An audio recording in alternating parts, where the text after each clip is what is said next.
오늘은 요한복음 5장 19절에서 29절 본문을 통해 예수님의 자기 증언, 예수님의 자기 증언이라는 제목의 말씀을 나눌 때 예수님이 누구신지 다시 깊이 되새기는 귀하고 복된 말씀 되길 간절히 소망합니다. 오늘 본문은 이렇게 시작합니다. 그러므로 예수께서 그들에게 이르시되 그러므로 그들에게 말씀하셨다라고 이야기하고 있습니다. 우리가 읽었던 19절부터 29절은 모두 예수님이 하신 말씀입니다.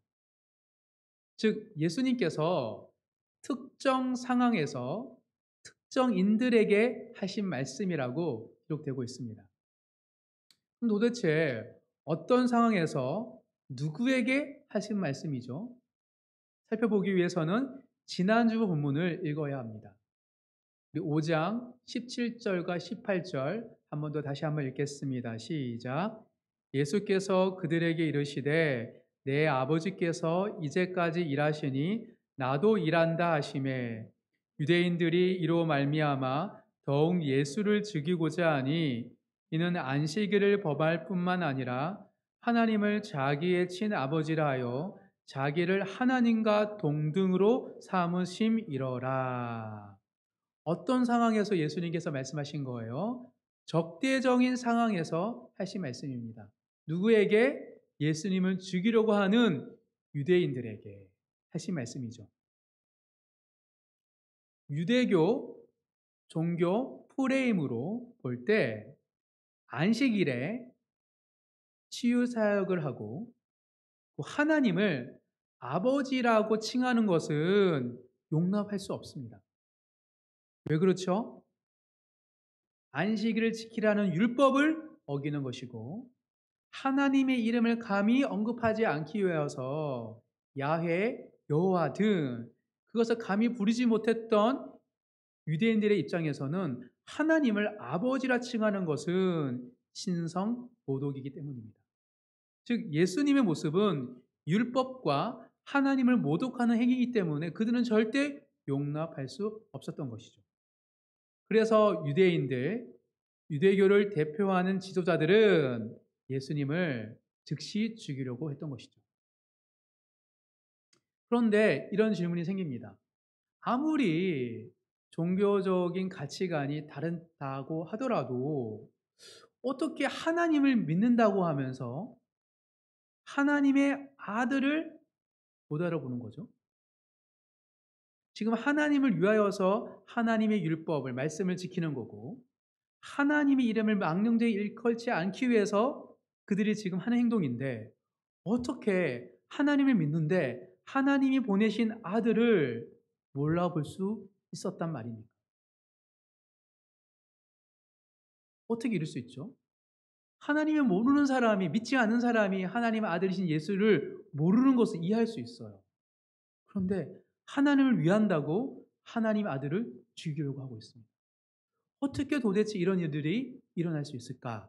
라고 질문을 던진다면 그 이유는 이 유대인들이 유대교라는 종교적 프레임에 갇혀 있었기 때문입니다. 하나님은 크시기 때문에 하나님을 이해하고 받아들일 때 우리의 믿음과 근간은 그 정도로 크지 못합니다. 작습니다. 그런데 이 작은 프레임 속에 갇혀 있기 때문에 그들은 예수님, 하나님의 아들이 오셨음에도 불구하고 깨닫지 못했던 거예요. 갇히면 깨닫지 못합니다. 기적과 이적을 보았고 놀라운 주님의 말씀을 들었음에도 그들은 예수님을 믿지 못하는 이유는 그들이 갇혀 있었기 때문입니다. 그래서 죽이려고 하는 거예요. 자기들 안에 들어오지 않는 모든 사람은 단절하거나 죽이는 것. 그것이 갇힌 사람들의 특징이기 때문입니다. 엄밀히 말하면 이 당시 유대교인들은 하나님을 믿는 것이 아니라 그들의 종교적 신념을 신봉했던 거예요.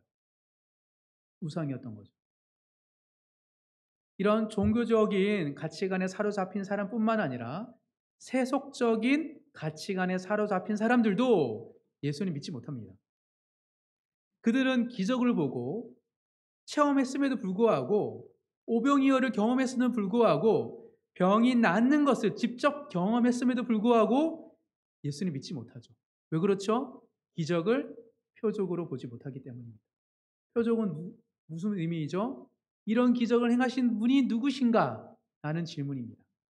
즉, 세속 가치관에 갇힌 사람들은 메시아를 기다리지 않아요. 에이, 다 살다가 죽는 거지 뭐. 100년 살다가 돈이 제일 중요하지. 돈 없으면 안 돼. 라는 생각 속에서 무늬만 그리스도인이고 종교인이지 실상은 세속 가치관에 갇혀서 돈과 권력을 추구하기 때문에 기적을 경험했음에도 불구하고 예수님을 믿지 못하는 거예요. 그래서 수많은 군중들이 무리들이 주님을 따라다녔지만 결정적일 때 예수님을 배신하는 거예요. 이토록 어떤 프레임에 갇히는 것, 종교 프레임과 세속 가치관에 갇힌다는 것은 무섭습니다. 주님을 보고 주님을 믿고 주님의 이름으로 방언과 예언과 선교자 노릇을 하더라도 주님이 모른다라고 얘기할 수 있는 믿음이기 때문입니다. 이것이 우리가 직면한 어려운 상황이에요. 무슨 말이냐면 예수님을 보았음에도 예수님을 통하여서 기적을 경험했음에도 불구하고 믿지 못하는 사람들, 이런 세상의 거짓 프레임에 갇혀 있는 사람들에게 예수님도 못한 거를 우리는 어떻게 할 수 있죠? 어떻게 세상 속에서 자기 소견에 따라 살아가는 사람들에게 예수님을 복음을 전할 수 있단 말입니까? 어떻게 우리가 복음을 전할 수 있죠? 그들에게? 이것이 우리가 직면한 어려운 상황입니다. 두 번째 산이라는 책의 저자 데이비드 브룩스는 50대 초반에 인생의 깊은 골짜기에 빠지게 되었습니다. 27년 동안 함께 했던 아내와 이혼했기 때문입니다. 그 이혼하는 순간 이 데이비드 브룩스는 그의 모든 인생이 하루아침에 무너지는 경험을 하게 되었습니다. 그는 스스로 고백합니다. 성공을 추구하다가 사랑하는 가족과 함께하는 시간을 포기했고 그 결과 그를 규정하던 삶의 근간이 하루아침에 무너지게 되었더라고. 그는 자기 인생을 되짚으면서 깊은 실패와 절망감 속에서 성공이라는 모든 인간이 추구하는 첫 번째 산을 내려놓고 두 번째 산인 공동체를 추구하게 되면서 두 번째 산이라는 책을 썼습니다. 그리고 나서 여러 사람들의 이야기를 보고 또 여러 사람을 만나게 되면서 나와 동일한 경험을 모든 인간들이 하는구나. 성공을 추구하다가 어느 순간 인생이 무너져서 두 번째 가정과 교회와 공동체를 통하여서 그들이 뿌리를 내리는구나라는 것을 발견하게 되었기 때문입니다. 이 책은 그 이야기입니다. 그 이야기 속에서 즉 이혼하고 1년 지나서 그는 계속 찾아다녔습니다. 워싱턴 DC의 한 부부의 집에 저녁 식사에 초대를 받았습니다. 케이시 플래처와 데이비드 심슨 부부였습니다. 이 부부는 목요일 저녁마다 저녁 식사를 하는데 26명의 아이들이 함께 한 테이블에 앉아서 저녁 식사를 하는 가정이었습니다. 그 모임에 초대된 거예요. 그 저녁 식사는 함께 저녁을 먹으면서 아이들 한 명 한 명이 자신의 한 주 동안 있었던 이야기를 고민들을 하나씩 하나씩 하고 다 정리한 순간 피아노 앞에 있는 거실에 가서 피아노 치면서 함께 찬양하고 노래하면서 함께 유대감을 가졌던 그런 모임이었습니다. 놀랍게도 26명의 아이들과 그 부부는 가족이었어요. 피로 연결된 가족이 아니라 함께 진정한 가족. 이 가족의 시작은 이렇게 아주 간단합니다. 이들 부부에게 아들이 한 명 있었습니다. 센티. 센티가 학교 친구 중에 제임스라는 친구가 있었는데 제임스가 저녁도 먹지 못하고 자주 고품배를 움켜쥐고 잠든다는 이야기를 아들 센티에게 듣습니다. 그래서 이들 부부는 아들의 친구 제임스를 집으로 초대해서 같이 먹고 같이 놀고 재우곤 했습니다. 그러다가 이 아들의 친구 제임스가 또 다른 친구를 데리고 온 거예요. 그리고 그 친구가 또 다른 친구를 데려오면서 26명 이상이 모이게 되었습니다. 그 집 식탁에 모인 아이들은 미국에서 가난이라는 공통의 트라우마를 경험한 아이들입니다. 노숙자 출신이 있고 고아원에서 성장한 아이도 있습니다. 대부분이 남성 폭력이라는 아픔을 경험했던 아이들입니다. 이 거리의 아이들은 케이시와 데이비드를 엄마, 아빠라고 부릅니다. 아이들이 선택한 부모이기 때문이죠. 실제로 이 부부는 아이들을 자식처럼 돌보았습니다. 핸드폰이 깨졌을 때, 자전거가 고장났을 때, 대학 입학금과 수술비가 필요할 때 부모의 역할을 감당했기 때문입니다. 더욱이 한 아이가 이식할 장기가 없어서 장기 기증자를 찾다가 데이비드가 자신의 신장을 떼서 기증했습니다. 정말 거리 아이들은 이 부부의 자식이었습니다. 두 번째 사내 저자 브룩스는 2018년 한 해 동안 이들 부부와 같은 사람들을 적어도 500명에서 1000명을 직접 만났다라고 이야기합니다. 어릴 때 아버지를 잃은 아픔을 가진 여인은 나쁜 일을 겪은 아이들이 슬픔의 과정을 잘 통과하도록 도와주고 있고, 아마추어 권투 도장을 하는 남성은 명목상 어린 남자아이들에게 권투를 무료로 가르치지만 실상은 인생을 가르칩니다. 무려 이런 사람을 한 해 동안 1000명을 찾아다니면서 목격합니다. 이들 대부분은 성공이 아니라 사회적 약자를 돌보기에 수입이 변변치 않았다고 말합니다. 그래서 사회에서 흔히 무시를 당했습니다. 그럼에도 불구하고 이들은 자신의 헌신과 수고에 대해서 확신을 가지고 있었고 그 가운데서 어마어마한 기쁨을 누리고 있다는 사실을 브룩스 저자가 발견합니다. 저자는 이들의 삶을 보고 어떻게 살아야지 진정한 인생인지를 배우게 되었다고 말합니다. 저자 데이비드 브룩스는 성공한 사람이었지만 가족이 깨어지면서 깊은 절망 속에서 가장 중요한 것이 무엇인지를 발견하게 되었습니다. 그것은 바로 두 번째 산인 공동체라고 그는 이야기합니다. 공동체에 뿌리 내리지 않으면 인생은 한순간에 허무하게 무너질 수 있다는 사실을 그가 직접 경험했기 때문입니다. 사랑하는 성도 여러분, 모든 사람은 어느 순간 깨어지고 무너지는 인생의 계곡에 갇힐 때가 있습니다. 그리고 진정한 나의 가족과 공동체가 없으면 그 계곡에서 헤어나올 길이 없습니다. 아무리 세상 사람들이 견고한 세속적 프레임, 돈과 권력과 인기와 명예를 가지고 있다라고 하더라도 그들 모두는 어느 순간 인생의 깊은 계곡에 빠지게 됩니다. 그 마음이 깨어지고 뒤틀리고 희망이 없는 그 순간이 바로 예수님을 영접할 시기인 것이죠. 교회가 어떻게 이 완고한 사람들에게 이 세상에서 교회가 세워지고 복음이 전파될 수 있었느냐라는 질문을 던진다면 인생은 깨어지고 뒤틀리고 무너지기 때문이라고 말할 수 있습니다. 인생의 계곡과 공동체의 존재가 있는 것이 세상이기 때문입니다.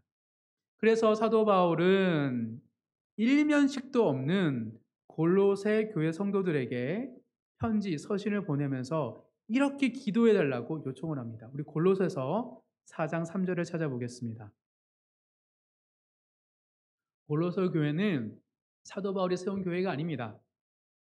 골로새서 4장 3절입니다. 에바브라가 세운 교회입니다. 골로새서 4장 3절, 사도 바울은 골로새 교회의 성도들에게 이렇게 기도 요청을 합니다. 다 같이 읽겠습니다. 또한 우리를 위하여 기도하되 하나님이 전도할 문을 우리에게 열어주사 그리스도의 비밀을 말하게 하시기를 구하라. 내가 이 일 때문에 매임을 당하였노라. 교회가 세워지고 복음이 전파되는 것은 전도의 문이 열리기 때문입니다. 언제 전도의 문이 열립니까? 사람들이 마음의 문이 열릴 때가 있습니다. 그래서 사도 바울은 수많은 교회와 수많은 사람들에게 복음을 전하면서 알았습니다. 내 힘과 능력으로 복음을 전하는 것이 아니라 그들의 마음의 문이 열릴 때가 있다는 사실. 그래서 지금 여기 있는 곳에 머무는 이유는, 내가 감옥에 갇혀 있는 이유는 사람들의 마음의 문이 열리고 존대의 문이 열리기 때를 기다리는 것이다. 빨리 속히 열릴 수 있도록 기도해 달라고 말하고 있는 것이죠. 따라서 하나님의 사람, 교회는 이 전도할 때를 위하여서 준비되어야 합니다. 마음이 열릴 때를 위하여서 복음에 대해서 헌신하고 수고한 사람을 통하여서 하나님 나라가 세워지기 때문입니다. 때론 그래서 교회와 성도는 환난과 고난에 처할 때가 있습니다. 인내하고 기다리는 거예요. 그리고 세상적인 성공, 세속적인 가치관을 추구하지 않고 포기할 때도 있습니다. 왜요? 공동체를 지키고 다른 사람들을 맞이할 수 있는 준비를 하기 위해서. 이것이 바로 하나님 나라의 복음에 대한 수고이고 헌신인 것입니다. 그렇게 수고하고 헌신한 수많은 사람들이 있었기에 복음이 우리에게까지 오게 되었고 우리가 이 자리에서 함께 예배를 드리게 된 이유이기도 합니다. 하나님 나라는 그리스도의 남은 고난에 참여한 자를 통하여서 세워졌고 앞으로 확장되기 때문입니다. 이 위대한 역사 앞에서 나의 개인의 성공을 위한 삶이 아니라 주님을 위한 삶 위하여 헌신하시는 모든 성도님 되시길 주님의 이름으로 축복합니다. 이번 주와 다음 주 두 주에 걸쳐서 전도의 문이 활짝 열릴 때, 사람들의 마음의 문이 활짝 열릴 때 어떻게 우리가 복음을 전할지 그 복음의 정수에 대해서 함께 살펴보는 시간을 가지도록 하겠습니다. 이 메시지를 통하여서 내게 있는 복음을 점검하시고 나의 뿐만 아니라 다른 이들에게 복음을 전할 수 있는 모든 성도님 되시길 주님으로 축복합니다. 오늘 본문은 예수 그리스도의 놀라운 자기 증언이 담겨 있습니다. 이토록 명쾌하게 분명하게 예수님께서 나는 누구인지를 이야기하는 것도 드물기 때문입니다. 오늘 본문의 말씀을 크게 세 가지 예수님의 자기 증언이라는 것을 가지고 한번 살펴보도록 하겠습니다. 예수님의 자기 증언. 첫째는 예수님은 대리 통치자입니다. 예수님은 스스로를 하나님의 대리 통치자라고 말하고 계십니다. 하나님은 어떤 분이십니까? 온 세상을 창조하셨고 온 세상을 주권자이신 참 주인이십니다. 그렇기에 하나님의 아들인 예수님은 하나님의 아들로서 대신 이 땅에 통치하고자 오셨다라고 말하고 있는 것이죠. 오늘 본문입니다. 19절, 20절 다 같이 읽어보도록 하겠습니다. 그러므로 예수께서 그들에게 이르시되 내가 진실로 진실로 너에게 이르노니 아들이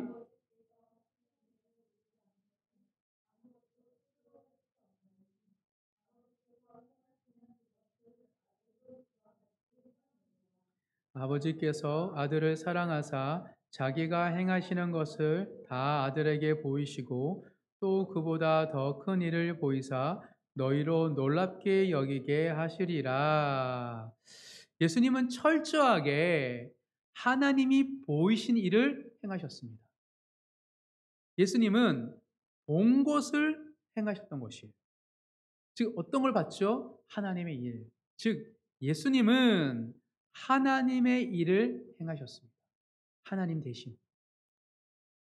또한 예수님은 하나님이 사랑하시는 아들이라고 말하고 있습니다. 사랑하셔서 보인 것뿐만 아니라 더 큰 일을 행하신다라고 말하고 있는 것이죠.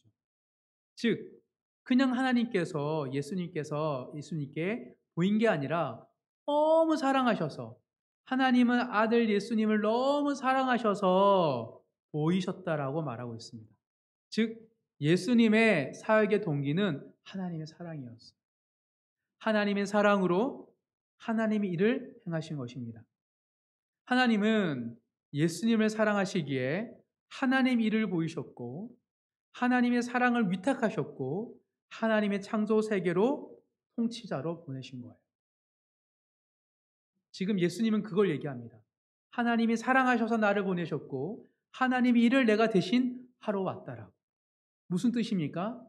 이 얘기를 쭉 들으면 뭘 느끼세요? 하나님이 우리를 너무 사랑합니다. 왜 사랑하는 예수님이 이 땅에 보내니까? 그만큼 사랑하기 때문에.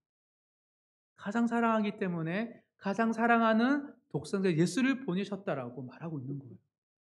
즉 예수님의 사역의 동기는 다 사랑이에요. 하나님의 사랑. 즉 예수님께 통치를 받는다는 것. 예수님은 하나님 대리 통치자이기 때문에 그냥 가르치고 훈계하고 알려주는 스승이 아니에요. 통치자입니다. 예수님의 통치 안에 머문다는 것은 하나님의 사랑을 누리고 하나님의 계획을 안다는 거예요. 사랑하는 성도 여러분, 하나님의 사랑을 누리고 하나님의 계획을 알고 계십니까? 예수님의 통치 안에 머무시기 바랍니다. 예수님의 말씀을 지켜 행할 때 우리 안에 놀라운 하나님의 사랑과 하나님의 기쁨과 하나님의 즐거움과 하나님의 보이신 일들을 경험할 줄 믿기 때문입니다. 이것이 첫 번째 예수님의 자기 증언입니다. 나는 하나님의 대리 통치자이다. 두 번째 예수님의 자기 증언은 예수님은 자율권을 가진 통치자입니다. 예수님은 대리 통치자이지만 완전한 자율권을 가지셨습니다. 오늘 본문인데요. 21절부터 24절까지 다 같이 한번 읽겠습니다. 아버지께서 죽은 자들을 일으켜 살리신 같이 아들도 자기가 원하는 자들을 살리느니라. 아버지께서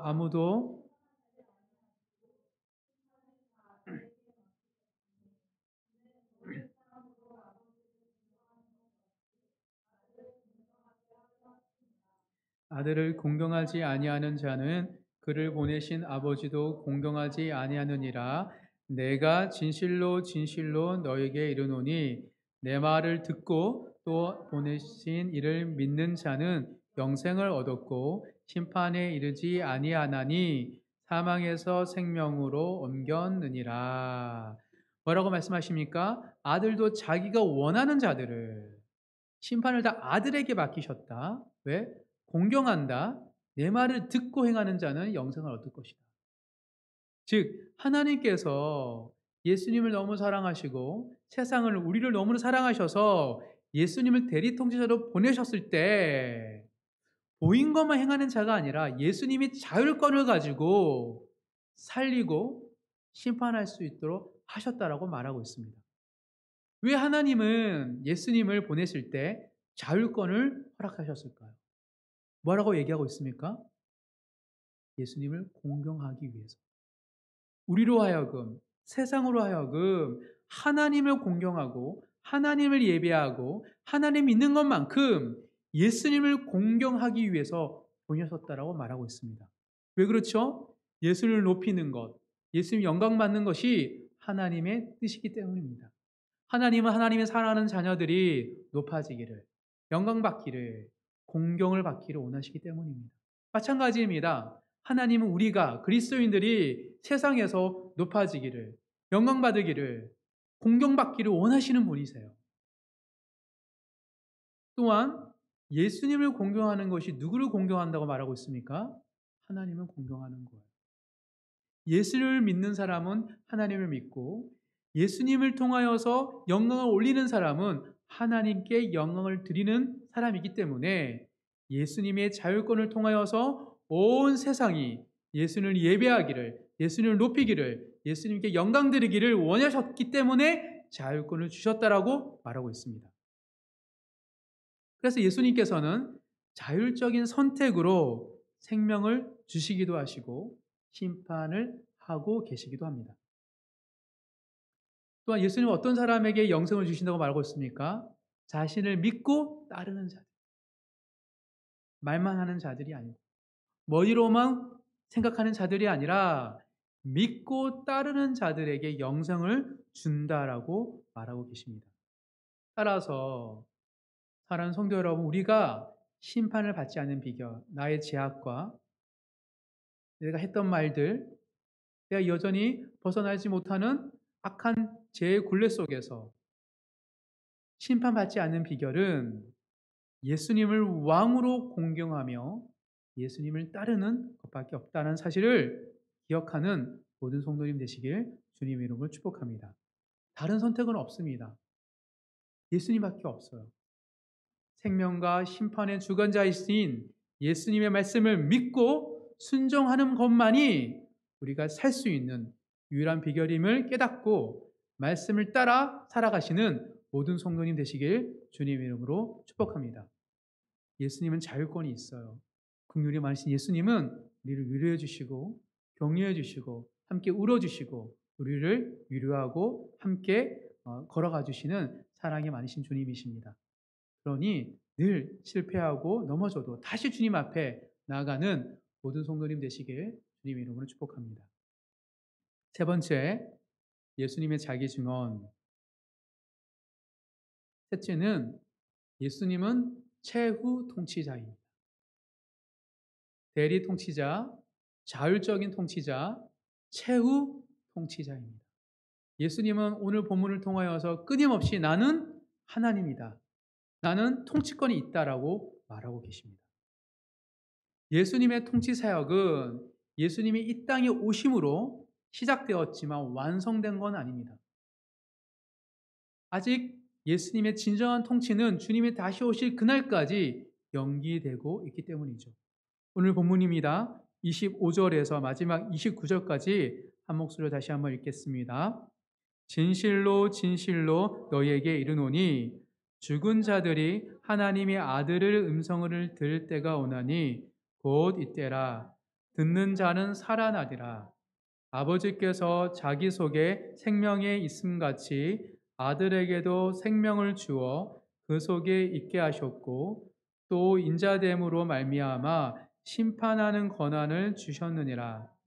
이를 놀랍게 여기지 말라. 무덤 속에 있는 자가 다 그의 음성을 들을 때가 오나니 선한 일을 행한 자는 생명의 부활로 악한 일을 행한 자는 심판의 부활로 나오리라. 예수님이 다시 오실 때 어떤 일이 일어나도 말하고 있습니까? 죽은 자들이 무덤에서 부활합니다. 사랑하는 성도 여러분, 예수님 다시 오실 때는 모든 죽은 자들이 무덤에서 부활한다라고 말하고 있습니다. 왜 부활하죠? 심판을 받기 위해서. 지금 우리에게 그 즉시 심판하지 않지만 다 계수하시고 기록된 하나님의 생명체를 통하여서 하나님은 예수님을 통하여 모든 죽은 자들을 선택권이 없습니다. 주님이 살리시기 때문에. 그 모든 사람들을 부활하셔서 한 명 한 명 심판하신다라고 성경은 말하고 있습니다. 즉 예수님은 다시 오실 때 최후의 통치자, 심판자로 오십니다. 어떤 사람이 있을까요? 예수님을 따르는 사람들, 예수님에 대해서 한 번도 듣지 못한 사람들, 예수님을 배신하고 배도하고 저주했던 사람들, 어린 나이에 죽었던 사람들, 비참하게 죽은 사람들, 수많은 사람을 살인하고 죽였던 잔혹한 사람들, 학벌 없이 모두가 부활합니다. 어떤 이유와 변명 없이 그 모든 사람들은 심판대 앞에 서서 예수님의 심판을, 예수님의 평가를 받는 날이 온다라고 성경은 말하고 있습니다. 우리 모두는 예수님 앞에 서게 됩니다. 어떻게 선다고 말하고 있습니까? 선한 일을 행한 자, 악한 일을 행한 자, 즉 선과 악으로 구분되는 심판이라고 말하고 있습니다. 선한 일을 행한 자는 생명의 부활이고 생명을 얻게 되는 부활이고 악한 일을 행한 자는 심판, 죽음을 당하는 부활이라고 말하고 있습니다. 사랑하는 성도 여러분, 다시 오실 주님은 어리장 예수가 아닙니다. 우리의 죄를 치유하시고 회복시켜 주셨던 어린양 예수가 아니라 심판주 예수로 온다고 말하고 있습니다. 여러분들은 어떤 예수를 믿고 계십니까? 무조건 관대하고 관용하고 이래나 저래나 괜찮으신 그런 예수를 믿고 계십니까? 아니면 우리의 일거수일투족을 다 아셔서 늘 용서하시고 기회를 주시지만 명확하게 우리가 시간을 아끼지 아니하고 세월을 아끼지 아니했던 순간들을 다 기억하셔서 평가하시고 심판하시는 예수님을 믿고 계십니까? 구원은 선물이지만 구원받은 자는 두렵고 떨림으로 구원을 이룬다고 말하고 있습니다. 주님 앞에서 바르고 아름답게 살아가시는 모든 성도님 되시길 주님의 이름으로 축복합니다. 이것이 복음입니다. 복음은 선물이지만 선물을 받은 자에게는 책임과 또 의무가 있기 때문입니다. 끊임없이 우리를 용서해 주시지만 주님께서는 우리를 그냥 있는 그대로 수용하시지만 우리의 마음속에 복음을 주셔서 하나님 나라에 참여하고 공동체에 젖뿌리 내리고 다른 누군가에게 사랑을 전하고 함께 그리스도의 고난에 참여하도록 우리를 부르셨기 때문입니다. 공동체의 수고와 헌신하는 모든 성도님 되셔서 하나님 앞에서 주님 앞에서 칭찬받으시는 모든 성도님 되시길 주님의 이름으로 축복합니다. 그런데 우리에게 문제가 있습니다. 왜냐하면 예수님을 잘 알고 잘 믿고 정말 사랑하지만 통치자로 믿지는 잘 않습니다. 우리가 예수님을 대리 통치자, 자율이 있는 통치자, 최고 통치자라고 믿는다면 어떻게 살아갈까요? 이에 대해서 예수님께서 이렇게 말씀하셨습니다. 찾아보도록 하겠습니다. 누가복음입니다.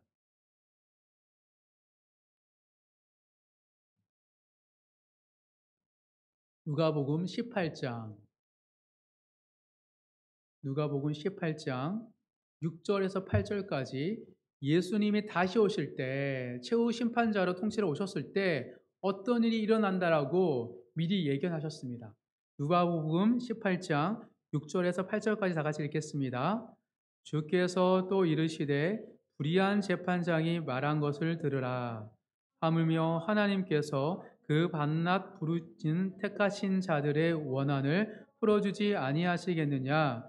그들에게 오래 참으시겠느냐? 내가 너희에게 이르노니 속히 그 원한을 풀어주시리라. 그러나 인자가 올 때에 세상에서 믿음을 보겠느냐 하시니라. 예수님이 다시 오실 때 믿음을 볼 수 있겠냐고 말하고 있습니다. 이 믿음은 어떤 믿음입니까? 부르짖는 믿음입니다. 가부는 자기의 문제를 해결할 수 있는 사람이 불의하더라도 재판장임을 알았습니다. 재판장이 판단을 잘만 해주면 자기의 원한이 풀어지는 것을 그는 알았어요. 그녀는. 그래서 끊임없이 찾아간 거예요. 하물며 불의한 재판장도 귀찮아서 들어주는데 너희는 정말 내가 통치자임을 믿고 있느냐? 그래서 나한테 부르짖지 않느냐? 내가 다시 올 때 나에게 부르짖는 사람을 그 믿음을 볼 수 있겠느냐라고 얘기하신 거예요.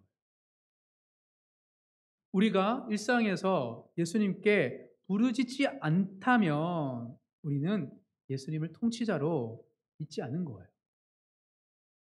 왜 부르짖냐면 우리가 연약해서 얻을 게 많기 때문에 구할 게 많기 때문에 부르짖는 게 아닙니다. 예수님의 최후 통치자임을 믿기 때문에 부르짖는 거예요. 주님의 심판 앞에서 나에게 하나하나 다 물으실 주님 앞에 부르짖는 거예요. 나의 형편과 나의 상황과 우리 회사와 우리 공동체와 이 나라의 민족의 상황을 놓고 주님께 부르짖을 수밖에 없는 거예요. 주님이 물으실 테니. 즉 부르짖는 자들은 예수님의 통치권을 믿는 자들이 부르짖는 겁니다. 왜 우리는 최후의 평가와 심판을 주님께 있다고 믿으면서 불구하고 매일 주님께 부르짖지 않을까요? 이 이야기를 주님께 던지고 계십니다. 사랑하는 성도 여러분, 기도하는 공동체, 부르짖는 공동체가 주님을 정말 믿고 따르고 기다리는 공동체입니다. 하나님 나라는 늘 항상 기도하는 공동체를 통하여서 역사하셨고 임하셨기 때문입니다. 오순절 성령 강림도 마찬가지입니다. 120문도의 제자들이 함께 기도할 때 임하셨습니다.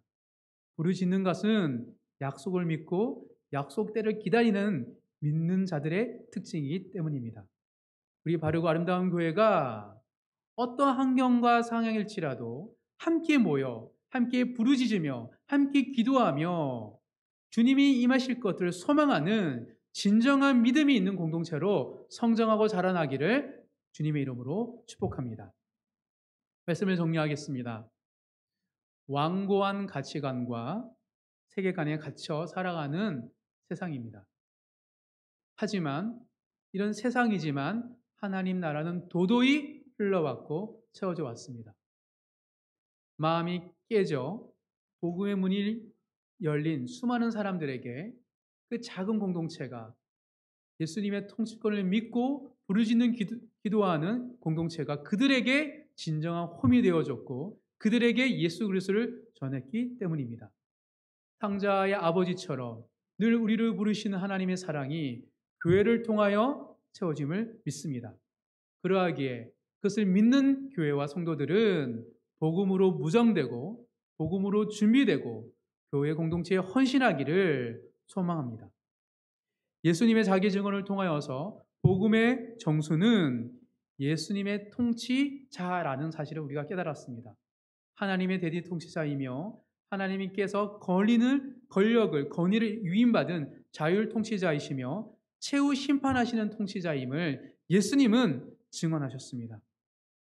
이 예수님의 통치하시는 성도와 교회는 예수님께 부르짖는 기도를 드리는 교회입니다. 그리고 선한 일을 동참하기를 참여하기를 기뻐하는 자들입니다. 기도하며 선한 일에 참여하기를 소망하시며 주님의 때에 복음의 문이 열릴 그때를 기다리시고 준비되시는 모든 성도님 되시길 주님의 이름으로 축복합니다.